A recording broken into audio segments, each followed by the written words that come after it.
Welcome to the Brandon Lakey Show.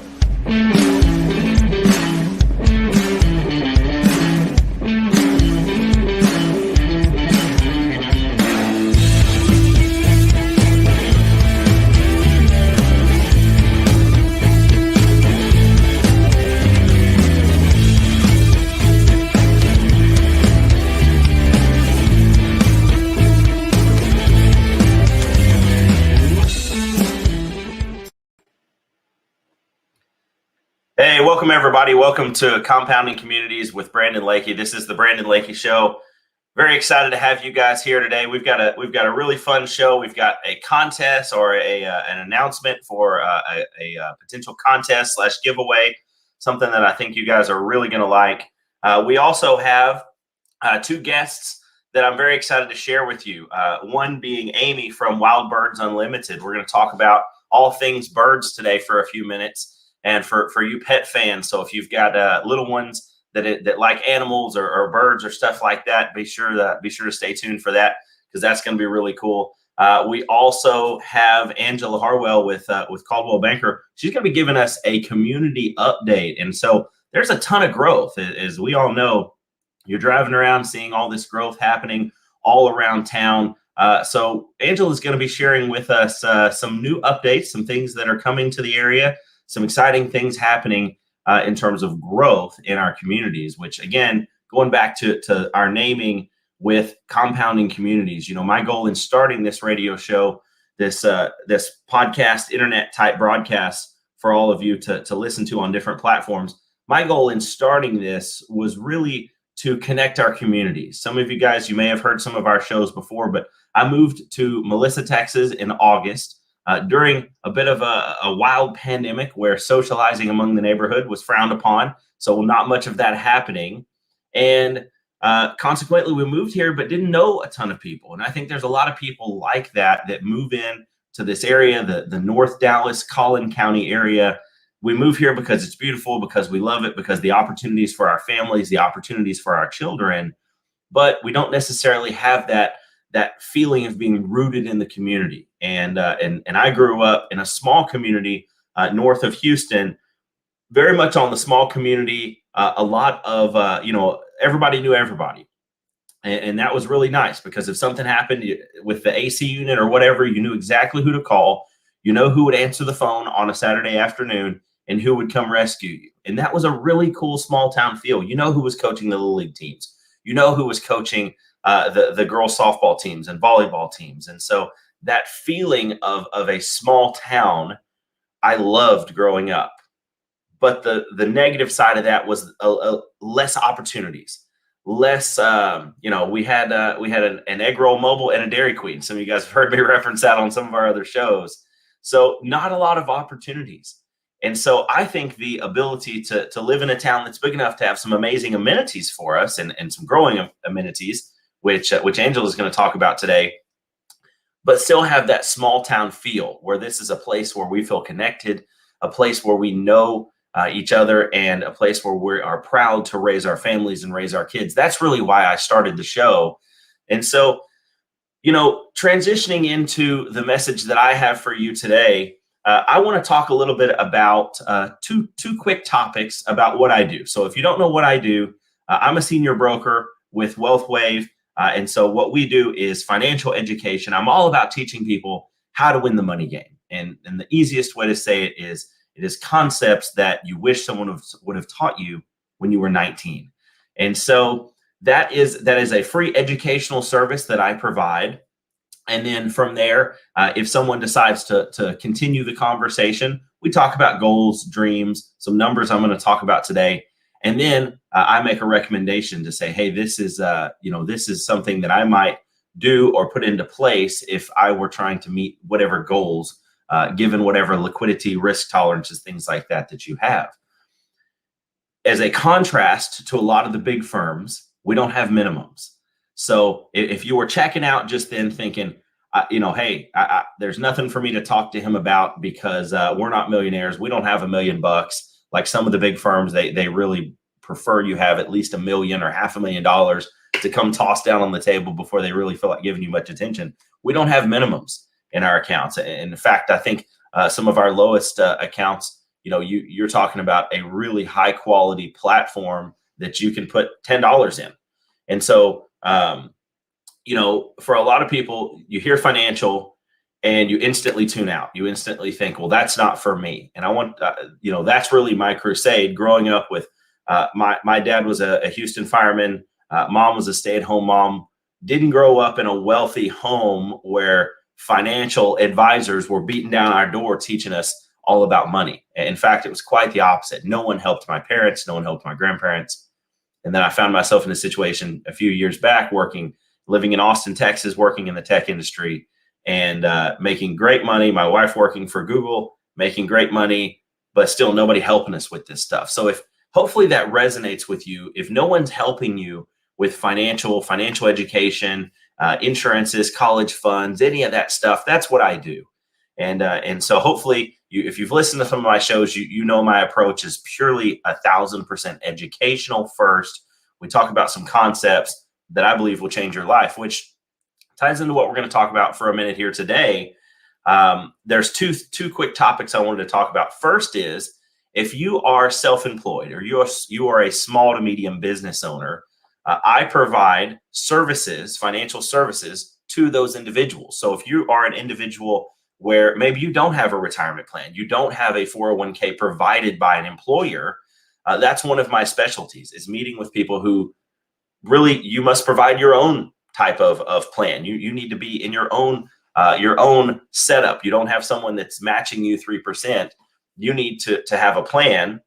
And so I specialize in people who are self-employed as well as small to medium business owners. If you have a small to medium business and you want to have high quality people, your people are everything, and you know this.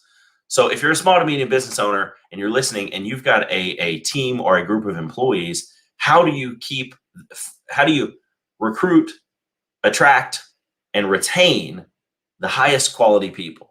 And one of the ways you do that is to provide them incredible benefits. And so that's another section, another area I haven't mentioned before that you may or may not know that I do, which is meeting with small to medium businesses, meeting with their groups of employees, which starts out as an educational, again, going back to the educational, starts out as a short educational class where we teach them all the things that they need to know. We've had really great luck with some programs for companies like Great Clips, and then the contractor that runs FedEx North down in Austin. We've had some really great, some great case studies that have really paved the way for us coming in, teaching a group of employees financial education, tying in some incentive programs with the employer to say, if you are able to achieve here, here, and here, we as the employer, we're going to bonus you and really give back to you as the employee to help help you reach your goals. But also, if you're the owner of that small to medium business, to be able to incentivize your people to be incredible, to do an incredible job, to live out the dream that you had when you started this business, and to retain those people where they say, hey, listen, I work here. The owner is incredible. He or she takes great care of me. I've got retirement. I've got life insurance. I've got all the stuff set up I need. They're even bonusing me in certain areas when I do really well.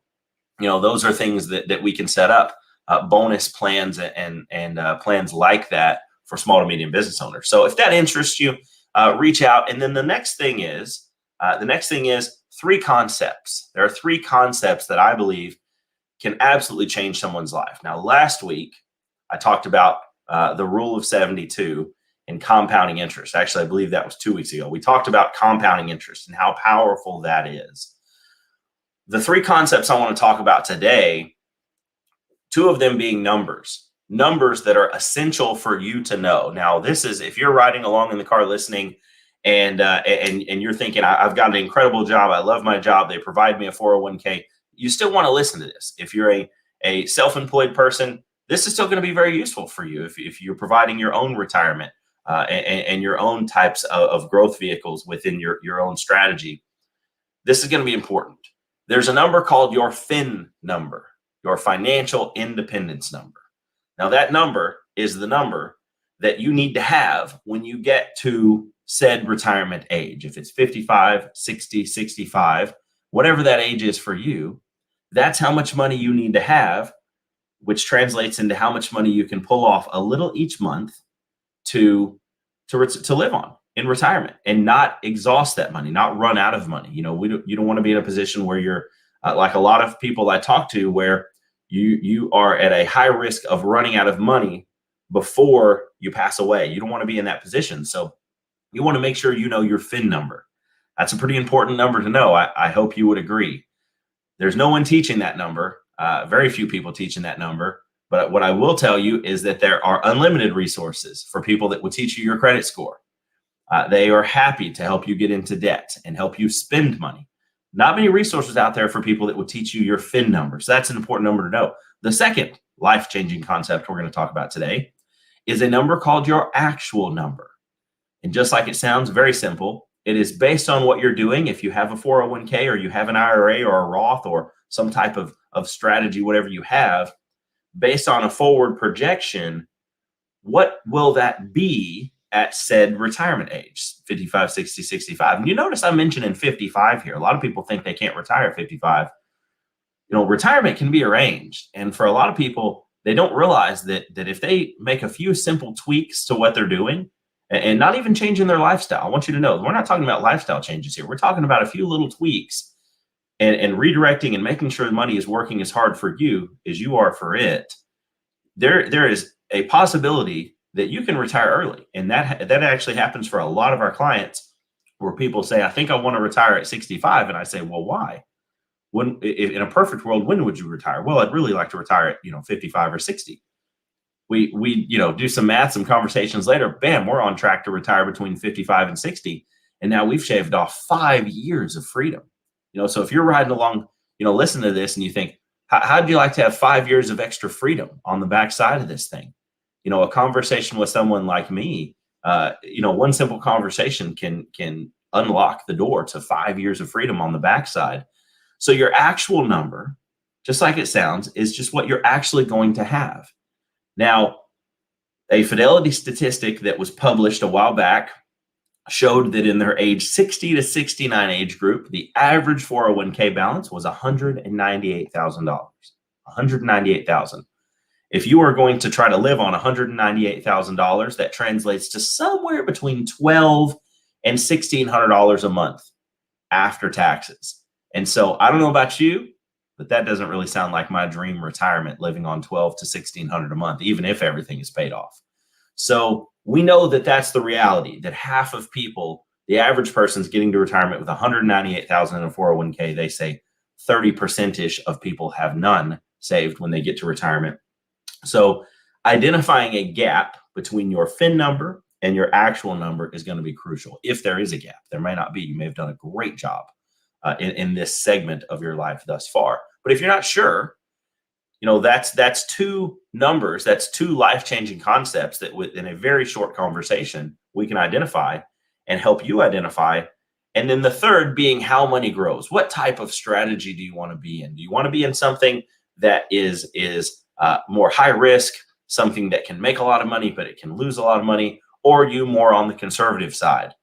And I'll tell you, me personally, just to speak for myself and speak for my wife. My wife is very conservative. I mean, if she lost $20 in a slot machine, she'd be upset about it. I'm not quite that conservative on my risk, but I look at it this way. Hopefully this resonates with you. I work too hard to risk losing my money, just gambling it away. And I think that's true for most of us. You work too hard. You get up every day, you fight traffic, get the kids to school, get the kids to daycare, whatever you're doing. You work too hard to put your money at that level of risk. So what I would submit to you is the third life-changing concept is there are strategies out there that have guarantees. There are strategies out there that have volatility control. There are strategies out there that even have guaranteed floors of 0 where you cannot lose money and you still get upside growth. There's lots of different strategies out there. Now, I can't know which is the right one for you without a conversation, but most people don't even realize that there are a plethora of options out there for you. And I guarantee you there's one out there that will match up with your risk tolerance that will fit into your portfolio. When we're talking about a portfolio, we're talking about think of building a house. You got to build a solid foundation, then the walls, then the pretty windows, then the chandeliers. And so you want your financial house to be in order. You want that to be in line with what you're doing. Now, here comes the exciting part. Here comes the contest that is yours to win. If you would like to learn these numbers, if you'd like to learn about the way money grows, your fin number, your actual number, and potentially if there's a gap, if you'd like to learn that, I would love to teach you that. And again, this is a free, no obligation, no salesy type thing, 100% educational. You have a commitment from me on that.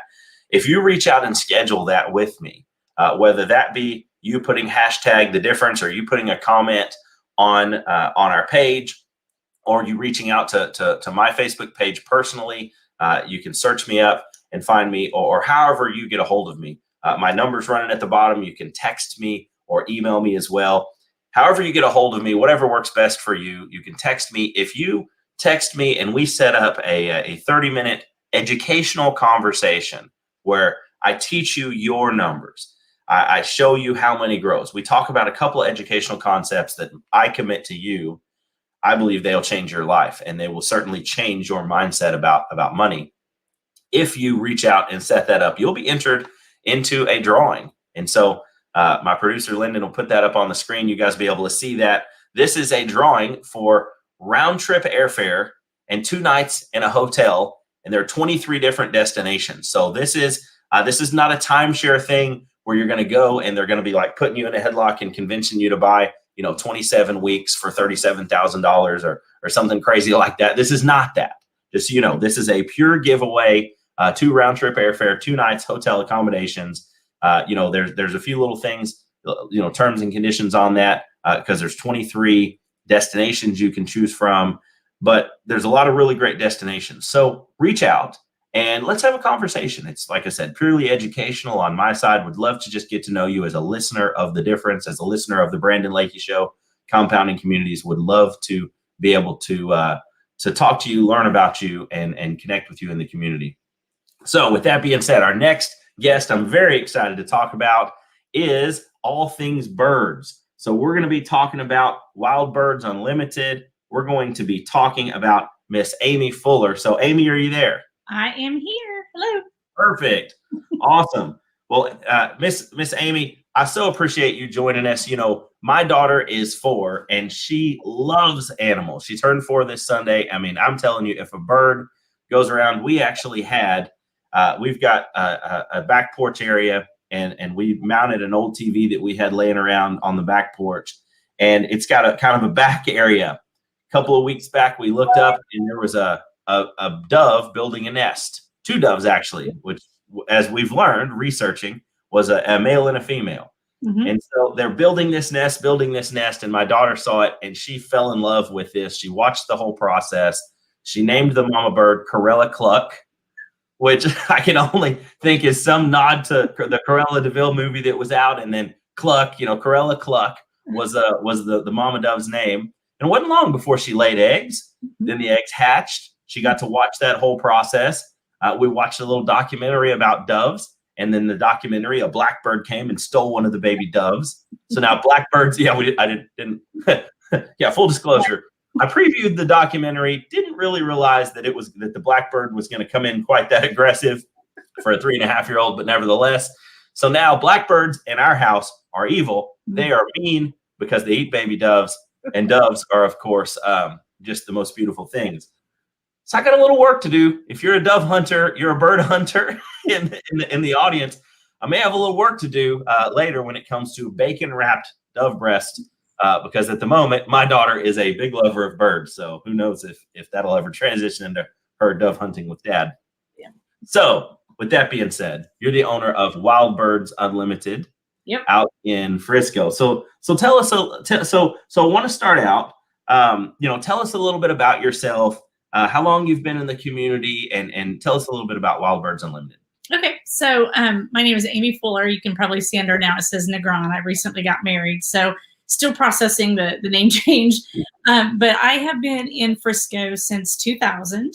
I'm an original Kansas native, but I've been in Texas since '94, and then in Frisco since 2000.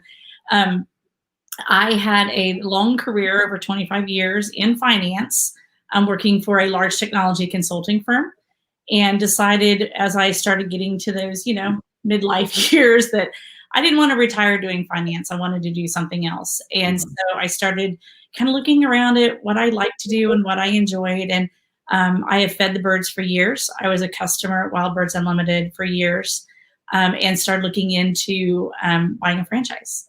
And what do you know, Frisco was open. And so it took a few years to prepare and, kind of think through it and process it. And then we finally signed the papers a year ago, New Year's Eve, and then we opened last July. So we just celebrated our 1-year anniversary. So a lot of people, aren't really sure what Wild Birds Unlimited is. We have a lot of people come in thinking that we sell birds. We don't sell birds. This is everything to support wild bird watching. So it's backyard bird watching. So everything you need. We have food, we have houses, we have feeders, we have the poles to hang all of your feeders on. We have all kinds of solutions. Squirrels and other critters are a big problem in Frisco. And so we have solutions to help you keep the squirrels off the feeders while you feed the birds. We also have lots of things to feed the squirrels if that's what you love. And speaking of blackbirds, some people are big crow fans. We have ideas on how to feed the crows and how to keep those crows and the big blackbirds kind of away from the smaller songbirds. So, it's a really fun environment. I think I want everyone who comes into our store to have fun and enjoy it. People who come in typically are looking for a way to relax and enjoy nature and to feed the birds and to kind of escape the crazy life that we all lead. So it's a really cool place to be. Absolutely. That makes a huge difference. And I don't remember what class it was in college, but it was one of the psychology classes.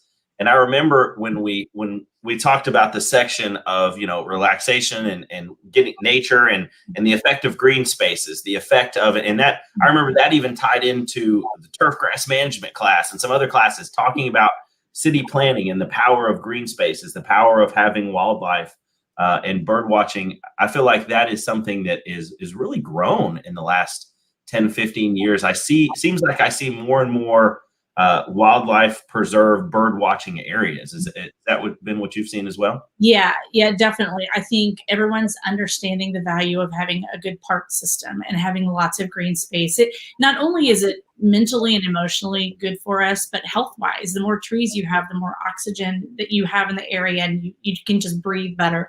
So yeah, if you go to a park, I don't know if anybody goes to Frisco Commons Park, but if you go out there on a Saturday morning, it's packed. There are people everywhere walking around, and it's a great place to just get away. And especially during the pandemic, bird watching definitely picked up in the hobby.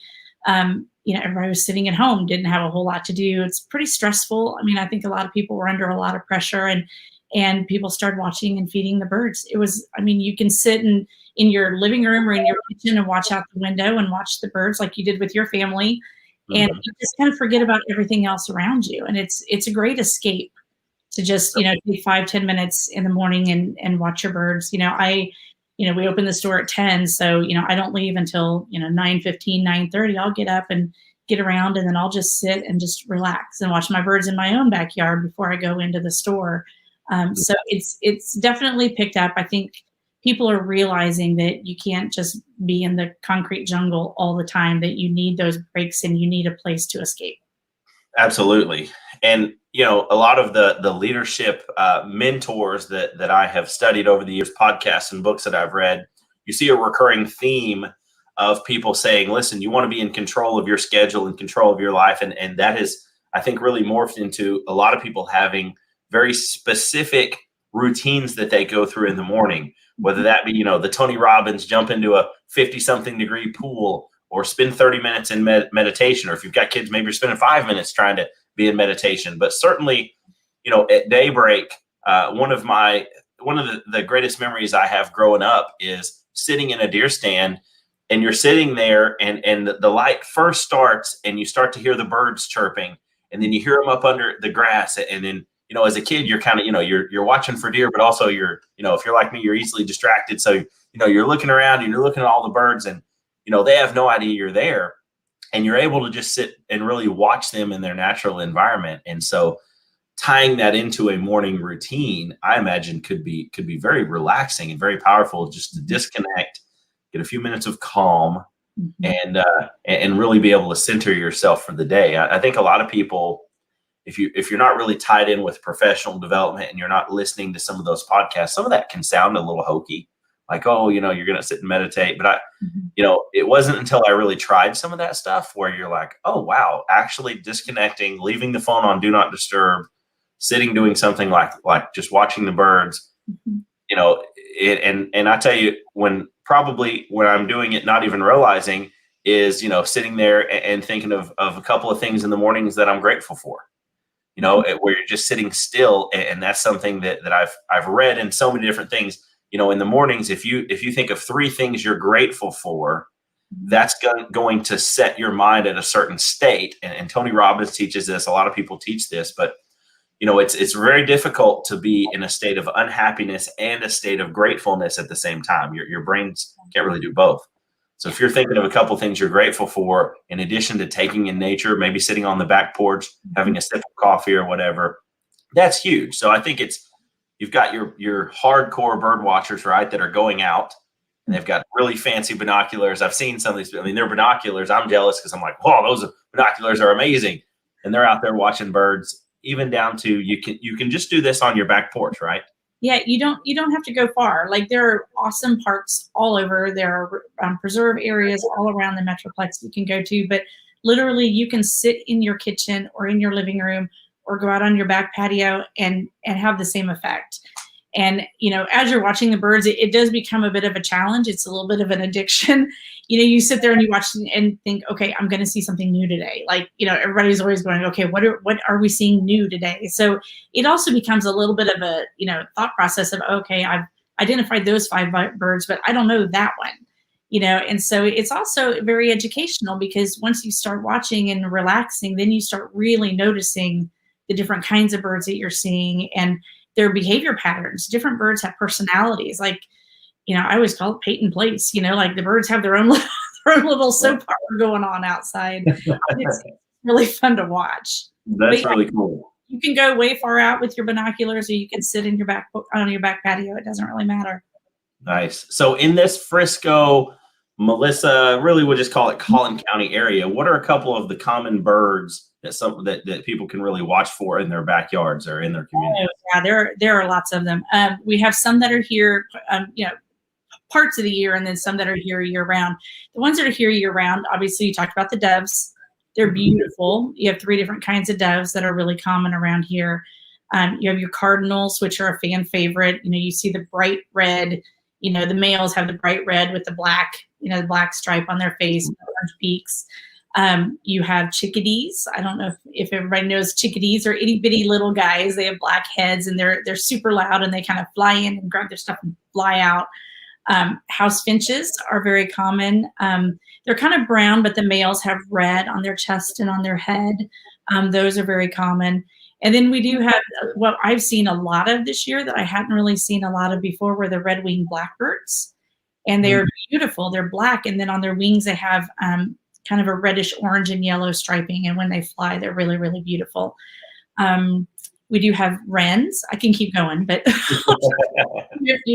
but wrens are really fun to watch too. They're also very, very small, and they eat bugs. And so you'll see them hopping around in your arbors and around the trees and eating bugs.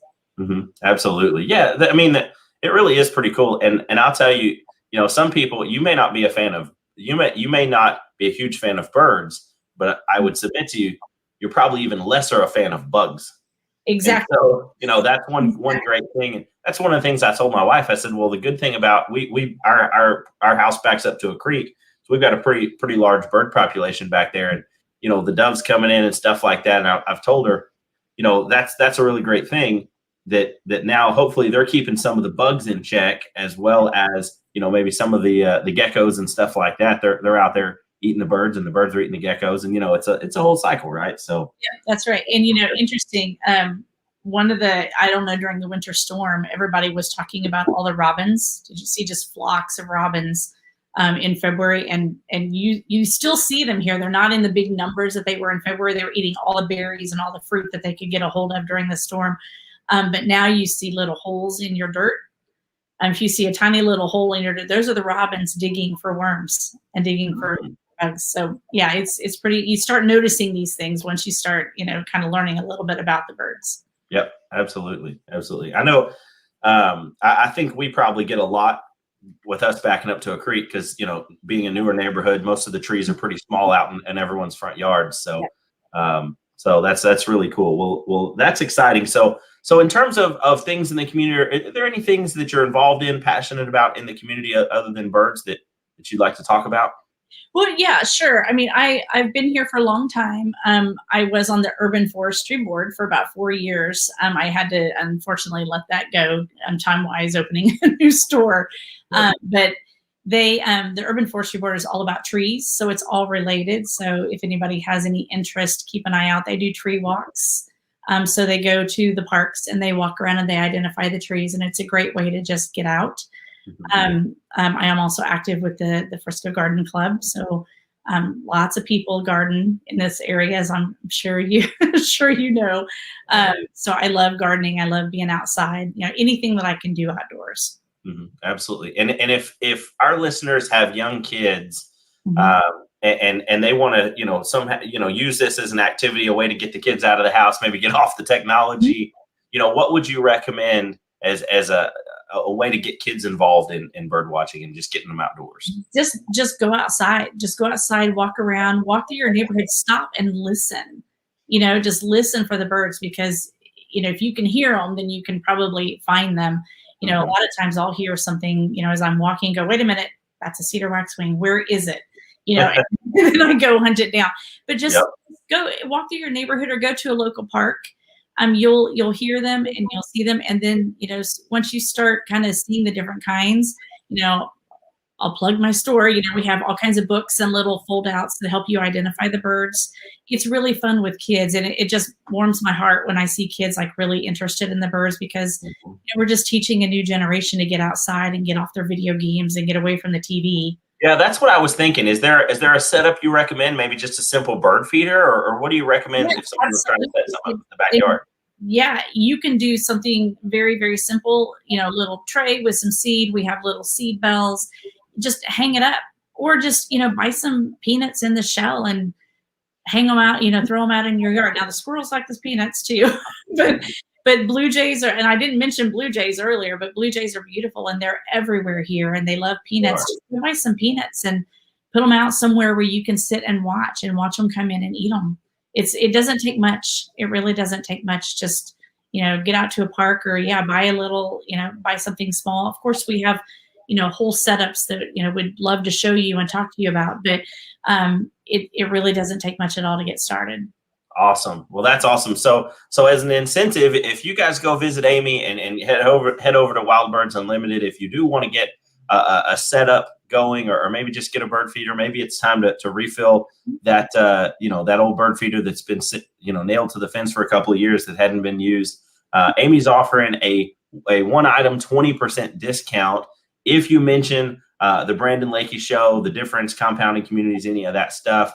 And how you do that, because I feel like sometimes you hear these things and you think, well, that's awkward. How would I even say that? Listen, all you got to do is say, hey, I heard there's a 20% off coupon because I heard the store mentioned on the Brandon Lakey Show, and they'll say, oh yeah, sounds good, and they'll give you that 20% off an item. So go in. Go ahead. I was just gonna say, we have a great team, a great staff. Would love to see you. And just say you heard the Brandon Lakey Show, and we'll get you a discount. Awesome. Well, Amiee, thank you so much for taking some time and visiting with us, educating us on all things birds and birds watching. And, we appreciate you, and thank you for being a member of our community and a guest on the Brandon Lakey Show, Compounding Communities. Thanks for having me. Awesome. Thank you. All right. So next, we're going to transition to one of our newer segments that I've been very excited to bring to you, which is our community update segment. Again, tying in with our mission of really connecting and compounding our efforts, compounding our communities. I've got Miss Angela Harwell. She is from Coldwell Banker Realty Group and Coldwell Banker Commercial Realty Group. Make sure I say that right. So she is a commercial realtor. So she has her ear to the ground and knows of all the upcoming stuff. So, you hear people all the time, they say, oh, I heard this is coming in. I heard this is coming in. Well, this is the person that she was involved in the contract. So she really knows what's going on. So would love to welcome Miss Angela Harwell to the show. Welcome. Hi, Brandon. Thank you so much for having me on the show today. I appreciate it. Awesome. Welcome to the show. So I think we'll just start out with talking about, let's talk about the Collin County area and talk about what's going on the commercial real estate front. I know there's a ton of growth, but what's it look like? Well, it's kind of like, where do we start? Typically, commercial follows residential. And as we know right now, the residential market is very strong. And, COVID really has enhanced the activity for the residential market, and therefore commercial has followed suit. But what we're seeing with commercial is there are certain types of properties that are really very strong right now and in a lot of demand. Awesome. Mm-hmm. And so how long have you been in commercial real estate? I've been in commercial real estate for 16 years. I started in Florida, Central Florida, and have my Florida broker's license. And then when I moved to Texas in 2016, I got my Texas license. Awesome. Very, very cool. Yeah. So were you born and raised out in Florida? I was born in Sarasota, Florida, raised in the Tampa area. And so I'm a Florida girl, third generation. So nice. Yeah. Well, I feel like Texas and Florida have a lot of similarities in a lot of ways. Certainly, just the way that, you drive 30, 40, 50 miles and you can be in a totally different feel of an area, right? It's pretty crazy how Florida is. I've got some good friends out there. And, one of the things that blows me away about Florida is how much of Florida technically is below sea level. Correct. Really crazy how you dig down in the dirt a couple of inches and the hole fills up with water. That's right. Yeah. We've got a lot of sandy soil there. That's for sure. Yep. Mm-hmm. Really, really cool. Yeah. Well, awesome. So, in terms of the Collin County area, are there any new projects, new companies that I know some of the stuff you've got coming up, you're on non-disclosure agreements and you can't reveal some of the new businesses coming in, but can you give us an example of a couple of new businesses that are coming in that people can look forward to? There's a lot. Actually, I live in Melissa. I'm on the Planning and Zoning Commission, so we're seeing a lot of growth in the Melissa area. I'm sure folks, you said you live here, Brandon, too, so I'm sure you're seeing a lot of the signs and the brick and mortars popping up. So we're seeing a lot of activity. That's new activity coming in the more outlying areas like Melissa, Anna, Van Alstyne, how, a lot of that growth is going north because the property taxes are still more affordable and the land is still more affordable. So we're seeing a good mixture of some retailers. We're seeing some new grocery stores coming in. Some restaurants, believe it or not, there's a lot of demand for restaurant space. I know a lot of them kind of took a hit during COVID. Retail really was one of the hardest hit sectors, as well as office and hospitality. But we're really seeing a rebound in the demand for the retail space and restaurants, and people are ready to get out. They're ready to socialize and enjoy life. And, luckily those destinations really help provide that for residents in the area. Absolutely. I know just right here, I live in the Liberty subdivision, and you've got that whole commercial area right out. And I think there's Wingstop and there's a breakfast cafe. Yes. Now opened. Do you know what else is coming in there yet? I know there's a few things. Yes. Kroger's looking at a space over there. So we desperately need a good grocery store over there. We've also got some smaller retailers. Obviously, we've got Burger King, we've got Wendy's now, Starbucks. We've got some other smaller retailers. So there's a lot on tap that's coming. So in addition to some additional residential developments too, to bring more rooftops. The more rooftops there are, the more commercial development we're going to have. That makes sense. Mm-hmm. Well, I know if you're, I don't know. Well, I don't think there's any HEB out in Florida, but for me, growing up in the Houston area and then living in Austin and that Austin Belton kind of area for a while, well, HEB I think is been a fan favorite, and I know a lot of people are excited about the recent news that's been announced that HEB is coming to North Texas, coming to North Dallas. Yes. Have you paid attention to any of that? Tell us. What do you know? Yeah, I don't know a whole lot about it other than that they've identified some sites. And so it's more than one. So that's a good thing. So it's definitely good to keep the variety coming because, people are on the move and, we need some really good grocers to choose from. And so HEB is going to be very welcome here for sure. That's awesome. And then in terms of future outlook, on the commercial side, you see that continuing strong? Yes, right now there are certain property types that are like I said earlier, more in demand than others. Land for sure, because as the saying goes, they're not making any more of it. So land definitely. Office is starting to come back a little bit, but obviously the way people work has changed permanently, and we're still kind of navigating through what those changes look like as far as the work habits. Industrial really is very strong, industrial and flex space. So those are property types where you've got some smaller office and warehouse spaces that are in demand all the way up to large distribution centers. So we're seeing a lot of that demand as well. And then there's some niche investments, definitely multifamily. There's a need for that because with the crazy residential market, some buyers are really kind of being priced out. And so they still need a place to live, especially if they've had jobs relocate here from other areas of the country. So multifamily is continuing to be strong. So land, industrial, multifamily, retail starting to come back, and then office is coming back, but it's changing a little bit. So just kind of in a summary for that. Yeah. Mm-hmm.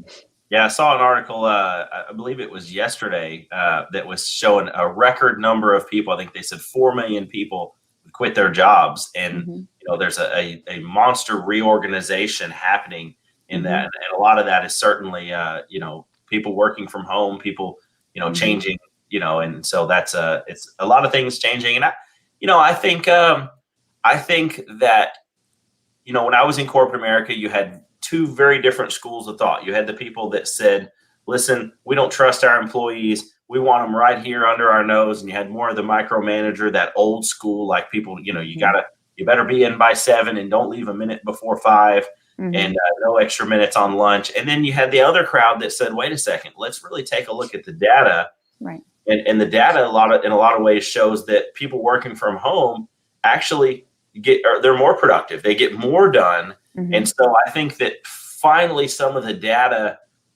was starting to come out. And then with the pandemic, it really pushed some of those people that were still a little resistant to letting employees work from home. And now I think that's happened for a long enough time where people are realizing, okay, we can still be just as successful, if not more successful, operating maybe even a little bit more lean to the expense of maybe someone that owns a little bit of commercial real estate office space wise. Right. But like you said, I think it's changed permanently as well. And to be honest, I'm not sad about it. My business in the financial services space in 2019, we did 98% face-to-face meetings. And, it was either, hey, come to our office. This was back when I was in Austin, come to our office in the Domain, and you got to fight traffic. You got to find parking in the Domain.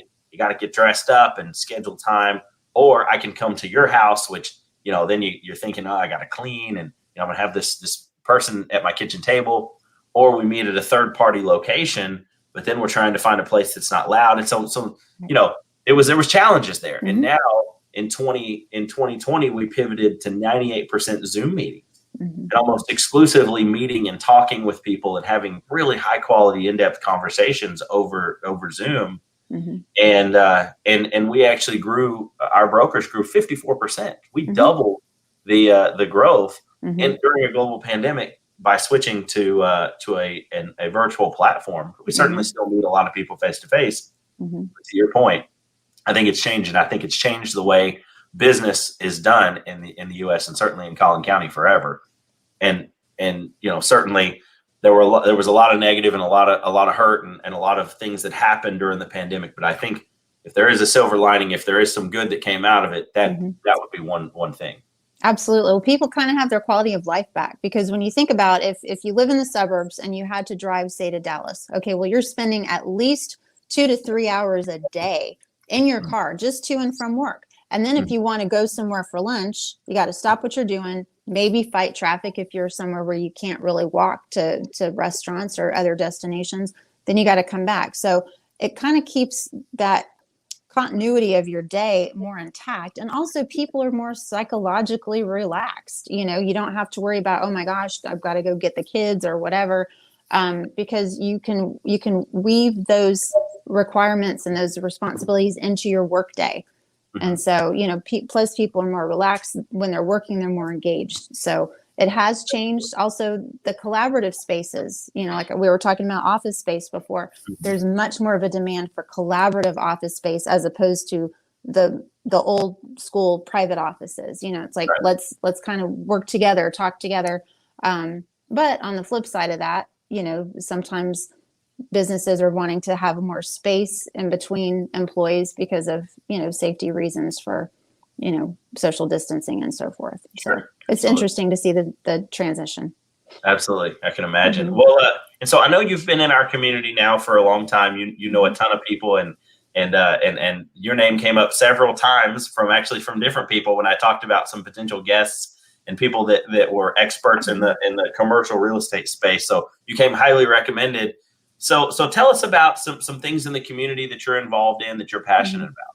Well, actually, there's quite a few. As I mentioned, I'm on planning and zoning, which I would highly suggest that whatever community people live in, get involved. You know, go visit your planning and zoning and your city council meetings, things like that. Really sit in those rooms and, you know, hear those conversations that are going on. So that way you can really see and hear, you know, what new activity is coming in. So definitely that. I've done some work previously. Our Coldwell Banker Apex, which is actually our parent company, we've had some involvement with Habitat for Humanity, excuse me. So I've done some volunteer work for them. I've got quite a few other opportunities that I've been working on for volunteering and just giving back, things like that. So it's kind of a broad mix. Also, Creek and Timber Legacy is another organization I'm involved with. They last week. Yes. So I helped out with that gala a little bit. So that was fun. So I kind of like diversifying myself, you know, just kind of spreading the love, so to speak. So so it's good.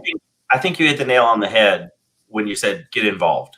Yes. You know, that's so huge. And I think sometimes in terms of planning and zoning, stuff like that, you see after something has gone through a lot of approval, a lot of discussion, you know, it's like, oh, well, they're going to build an apartment complex here. And then in the 11th hour, people want to go. And if people are opposed to that, or maybe they're opposed to the location or something, then they're trying to go to that last public hearing. And, you know, this is just purely my opinion, but my opinion is at that point, the ship has kind of sailed. You know, and so certainly if you are someone who wants to help shape the community, getting involved on the front side of those conversations, that's really where the action happens. Absolutely. Not necessarily at the end when really the ink is drying on the paper, so to speak. And they're just kind of letting you know, hey, this is what's been approved. This is what's been done. So, well, very cool. Well, thank you so much, Angela. We appreciate you being a guest. We appreciate you taking some time, giving us an update, and look forward to continued community updates. And so the last part of the show here is I just want to again thank you guys for tuning in. Want to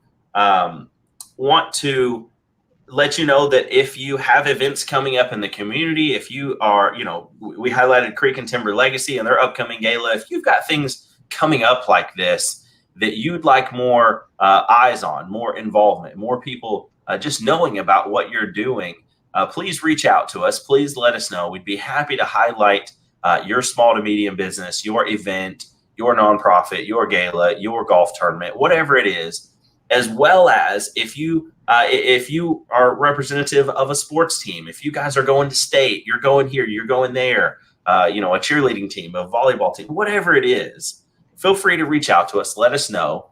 We'd love to highlight some of our local athletes. We'd love to highlight some of the people in the community doing some of the great things. There are great things happening in our communities. And so despite sometimes what you see on certain media and stuff like that, there are incredible people doing incredible things in our community. And there's certainly opportunities for you to get involved. And so then the last thing I want to mention is Don't forget our giveaway. If you missed that, the talk about that on the front half of the show, our giveaway, our contest, so to speak, if you schedule a 30-minute educational conversation with me, and that's what it'll be, just a conversation where I teach you your FIN number, your actual number. We talk about, some concepts that I believe will change your life, purely educational. You'll be entered for a drawing for that two-night hotel and airfare. So we'll fly you there, put you up in the hotel for 2 nights. You can go to a really cool place, take a weekend with the wife or with your husband, your significant other, and just or your best friend. Hey, make it a girls trip, make it a guys trip, whatever. Go somewhere, do something fun on us, and so you'll be entered to win that. So again, thank you so much. If you've listened this far all the way to the end, I just want to sincerely thank you for being a listener of the Brandon Lakey Show, Compounding Communities and the Difference. We appreciate you. Have a great day.